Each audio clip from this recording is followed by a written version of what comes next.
ஐயா மாரே, அம்மா மாரே, அண்ணன் மாரே, தம்பி மாரே, அக்கா மாரே, தங்கச்சி மாரே, நல்லா கேளுங்க, சொன்னா கேளுங்க, சூடா கேளுங்க, சுவையா கேளுங்க. நாடு விட்டு நாடு போன ராஜா ராணி கதையை கேட்டிருப்பீங்க. காடு விட்டு காடு போன சிங்கம் புலி கதையை கேட்டிருப்பீங்க. ஏன் கூடு விட்டு கூடு போன மந்திரவாதி கதையை கூட கேட்டிருப்பீங்க. கூட்டணி விட்டு கூட்டணி போன அரசியல் கட்சிகளோட கதையை கேட்டிருக்கீங்களா? கட்சி விட்டு கட்சி போய் கரை வெட்டிய மாத்தி கட்டின தலைவர்களோட கதையை கேட்டிருக்கீங்களா? தொகுதி விட்டு தொகுதி போய் போட்டி போடும் வேட்பாளர் கதையை கேட்டிருக்கீங்களா? அத்தனையும் சுருட்டி எடுத்து தலைவர்களோட கதையில ஆரம்பிச்சு கூட்டம் விட்டு கூட்டம் போய் பிரியாணி சாப்பிட்டு ஆட்டம் போட்ட தொண்டர்கள் கதை வரைக்கும் சொல்ல வந்திருக்கோம். பாருங்க பாருங்க பாருங்க.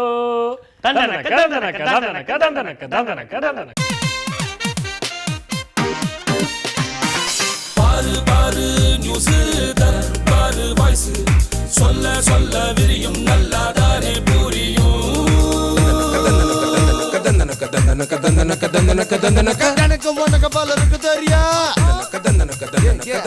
நல்ல செய்தி தொலை செய்தி கொலை செய்தி கொள்ள செய்தி நாட்டு செய்தி வீட்டு செய்தி நாலாபுரம் நடத்தும் செய்தி. கொத்தமல்லி வாசம் என்னன்னு கேடு ஏது நீ பாரு. விடப்பட்ட முக அழகியோடு ஒட்டும் வேண்டாம், உறவும் வேண்டாம். திமுக எச்சரிக்கை, உறவு வைக்கும் உடன் பிறப்புகள் மீது நடவடிக்கை பாயும். திமுக போசே அன்பழகன் எச்சரிக்கை. கட்சிக்கு எதிராக செயல்படவில்லை முக அழகிரி மறுப்பு. சுரவழி பிரச்சாரம் சுடுபிடிக்கும் பிரச்சாரம் மக்கள் விரோத காங்கிரஸை வீட்டுக்கு அனுப்ப வேண்டும். துணை போன திமுகவை துரத்தி அடிக்க வேண்டும். சங்கரன் கோவில் பகுதியில் ஜெயலலிதா பிரச்சாரம். பொள்ளாச்சி திண்டுக்கல்லில் விஜயகாந்த் பிரச்சாரம். திமுக அதிமுக இரண்டு கட்சி மீதும் சரமாரி குற்றச்சாட்டு. பகுதி பகுதியா தொகுதி தொகுதி தொகுதி பார்த்து தொகுதி தொகுதி பிரிச்சு பார்த்து தொகுதி தொகுதி பாஜக ஆலோசனை. சென்னையிலும் டெல்லியிலும் மாறி மாறி ஆலோசனை. போதை போதை போதை மக்கள் பாதையை மாற்றும் போதை கடையை திறக்காதே. டாஸ்மாக் கடையை திறக்காதே. கோஷம் பிளக்குது விருதுநகரில் மக்கள் முற்றுகை. இந்திய இலங்கை கடலில் ரோந்து பணியில் ஈடுபட்ட நாயகி தேவி அக்கா தேவி கப்பல்களுக்கு ஓய்வு. கடற்படை வீரர்கள் அணிவகுப்போடு பிரியவிடை பெற்றன கப்பல்கள். தீ தீ கடுத்தி மேற்கு தொடர்ச்சி மலையில் தொடர்ந்து எரியும் காட்டு தீ. தேனி காட்டு பகுதியிலும் திண்டுக்கல் காட்டு பகுதியிலும் காட்டு வளத்தை அழிக்கும் தீ.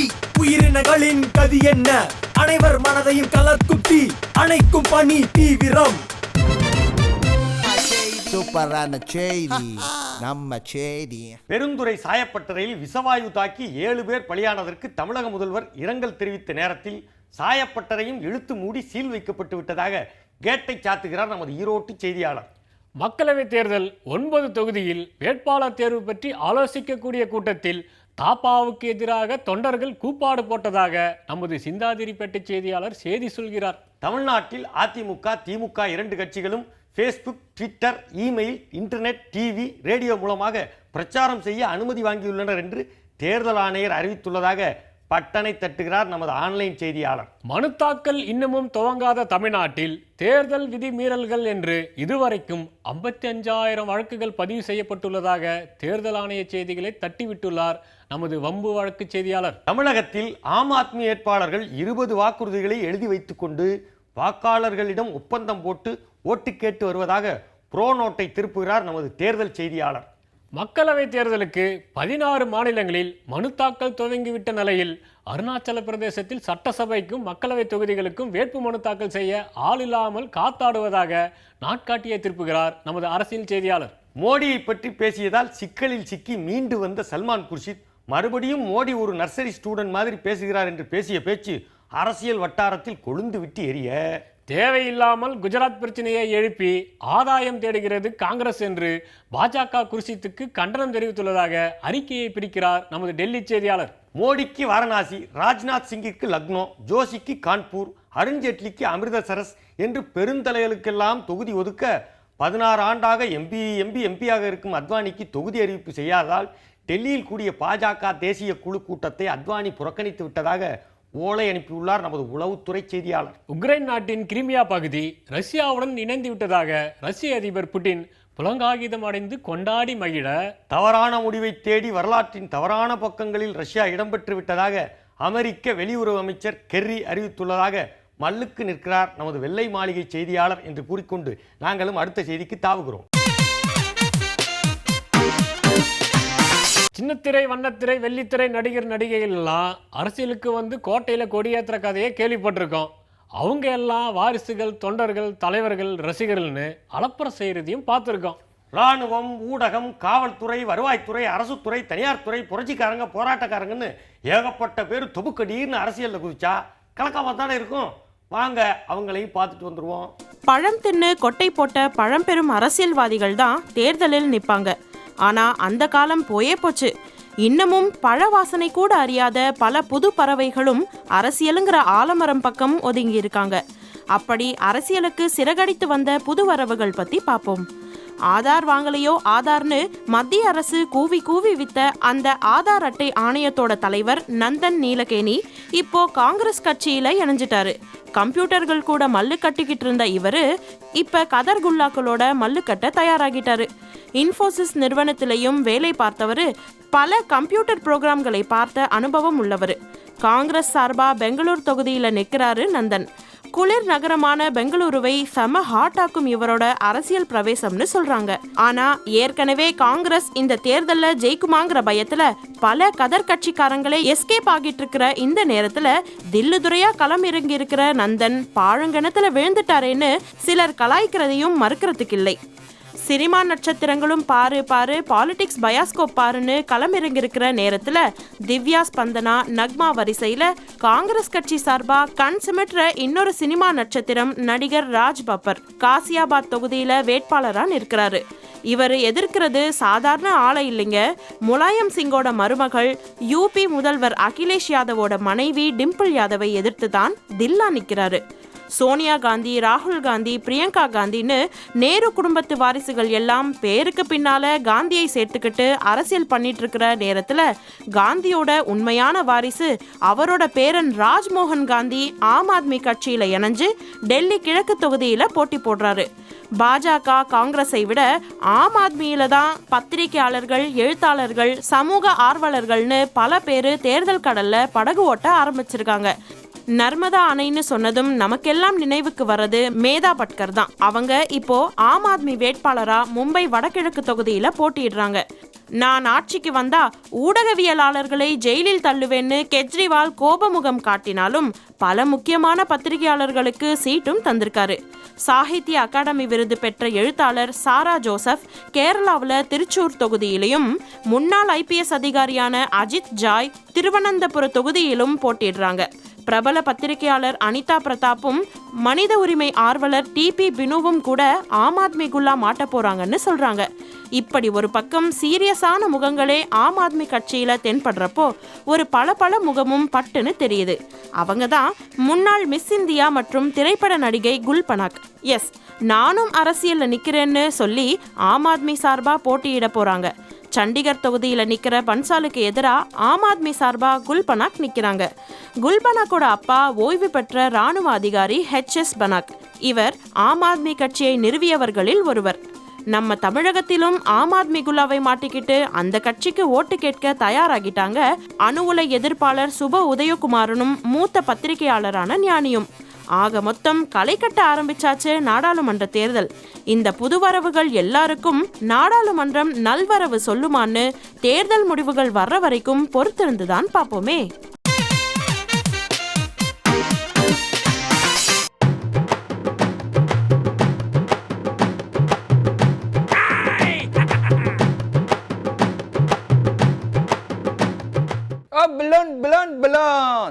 காங்கிரஸ் திமுக ரெண்டு பேருமே திருடங்க தாங்க.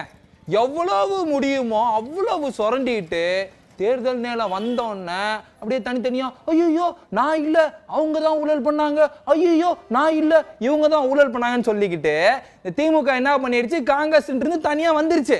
அப்படி வந்துட்டா மட்டும் என்னங்க நினைச்சிட்டு இருக்காங்க அவங்க? குற்றம் செய்யறவனுக்கு எவ்வளவு தண்டனையோ அதே தண்டனை தான் குற்றம் செய்யறவனுக்கு கூட இருக்கவனுக்கும். ரெண்டு பேருமே திருடங்க தாங்க. அப்படி நான் சத்தியமா சொல்லிங்க. நம்ம நாஞ்சில் சம்பத்து சொல்லியிருக்காருங்க. மக்கள் சந்தோஷமா எந்த கவலையும் இல்லாமல் இருந்தா நாளெல்லாம் எதுக்குங்க அரசியல் கட்சி ஆரம்பிக்கிற அப்படின்னு நடிச்சுட்டே போயிருப்பேனே. நாளெல்லாம் எதை பார்த்தும் பயப்பட மாட்டேங்க. நான் டெல்லிக்கு போனதே பெட்டி வாங்கத்தான் அப்படிங்கிறாங்க. நான் கேட்குற 40 வருஷமா கட்சி நடத்துகிறாங்களே, எத்தனை முறை டெல்லி போயிருக்கிறாங்க, இவங்களாம் என்ன பெட்டி வாங்கத்தான் போனாங்களா நான் கேட்குறேன். இப்படி கேட்டால் கோவப்படுறாருங்கிறாங்க. கோவப்படுறதுல என்னங்க தப்பு? கோவம் இருக்கிற இடத்துல தாங்க குணம் இருக்குது. சரி, நான் கேட்குறேன். நான் கோவப்பட்டு தான் அதிமுகவில் வந்து வெளியே வந்தேன். இந்த கோவமே படாத கம்யூனிஸ்ட்காரங்க எதுக்குங்க வெளியே வந்தாங்க? சொல்லுங்கண்ணா. இப்படி கோவத்தை பற்றி கோவமாக கேட்டது நான் இல்லைங்க, விஜயகாந்துங்க. தேர்தல் நேரத்தில் இந்த தேர்தல் காலத்தில் நங்க கட்சிக்காக பணி புரியுறாங்களே இந்த தொண்டர்கள், அவங்களுக்கு தண்ணி கொடுத்தது தப்புன்னு சொல்லிட்டு இந்த தேர்தல் அதிகாரிகள் சொல்கிறாங்களே. சில கட்சிக்காரங்க இந்த தண்ணியை கொடுத்து மக்களை விலைக்கு வாங்குறாங்களே, நாங்கள் குடிக்கிறது தானுங்க தண்ணி கொடுத்தோம், இதெல்லாம் ஒரு தப்பா? எங்கங்க நாங்கள் போய் நியாயத்தை கேட்போம்? இந்த மாதிரி தண்ணி தெளித்து பேசுறது நான் இல்லைங்க, பாமக நிறுவனர் ராமதாஸ்.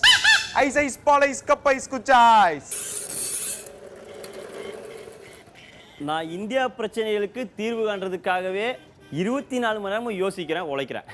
ஆனால் இந்த காங்கிரஸ் கட்சி தலைவர்களாம் மோடிங்கிற பிரச்சனையை எப்படி சமாளிக்கிறதுனே 24 மணி நேரமும் யோசிச்சுட்டு இருக்காங்க. பாஜக எந்தெந்த மாநிலத்தில் ஆட்சி செய்தோ அந்த மாநிலத்துக்கு எதுவுமே பண்ணுறது இல்லைங்க. மத்திய பிரதேசத்தில் எவ்வளோ பிரச்சனை வந்துச்சு, எவ்வளோ சூறாவளி வந்துச்சு, கனமழை வந்துச்சு, விவசாயமே அழிஞ்சுது. ராகுல் அவருக்குலாம் என்னங்க பண்ணாங்க? பிரதமர் அதுக்கு எல்லாத்துக்கும் மேலே விவசாயிகளை கண்டுக்கிறதே இல்லையே. விவசாயிங்க செத்தா சாகட்டுங்க, அவங்க நமக்கு ஓட்டு போடல, அவங்க எப்படி வேணா ஆகட்டும்னு சொல்கிறாரு. இது எல்லாத்துக்கும் மேலே காங்கிரஸ் இந்த 60 ஆண்டுகள் ஆட்சியில் மக்களோட பசியை பற்றி அவங்க உணர்ந்துருக்காங்களா? இல்லை நாட்டில் விலைவாசி வேலை தின்ற அதிகரிச்சிருக்கு, அதை பற்றி அதை நினச்சாங்களா? அன்னைச்சி இப்படி காங்கிரஸை பற்றி கண்ணா பின்னால் பேசுனது நான் இல்லைங்க, இந்த பாரதிய ஜனதா பிரதமர் வேட்பாளர் நரேந்திர மோடி இருக்காங்களா, அவங்க தான். குஜராத் கலவர கேஸுகளை எல்லாம் தோண்டி துருவி அலசி ஆராய்ஞ்சி அரசியல் பண்ண ஆரம்பிச்சிருக்கு மத்தியில் ஆளும் காங்கிரஸ் கட்சி. இந்த நேரத்தில் புதுப்படம் ரிலீஸ் பண்ணுற மாதிரி மோடி மேலே புகார்னு சீடி ரிலீஸ் பண்ணால் கை கட்சிக்காரங்க சும்மா இருப்பாங்க? துள்ளி குதிச்சிட மாட்டாங்க. அதாங்க இன்றைய கேலி சித்திரம் கார்ட்டூன்.